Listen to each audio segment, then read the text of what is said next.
Hello South Africa. Driver's license renewal delays, how bad is the backlog?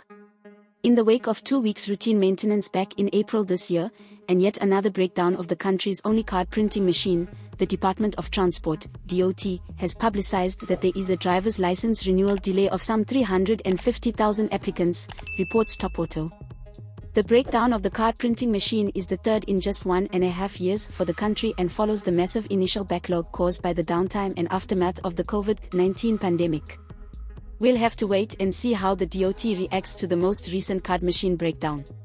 The DOT said the latest fault is due to a broken part that was found inside the machine during maintenance and will necessitate another 2 to 3 weeks of downtime while a replacement part is dispatched from Germany. Worse still, testing of the card printing machine after the replacement will take another 2 weeks before it can be certified to go back to full production, confirmed the DOT. Be in no doubt, the backlog is significant.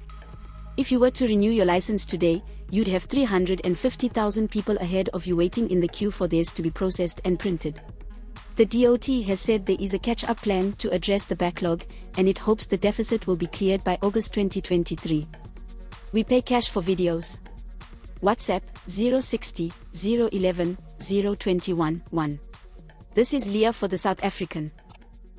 Please subscribe for more news updates.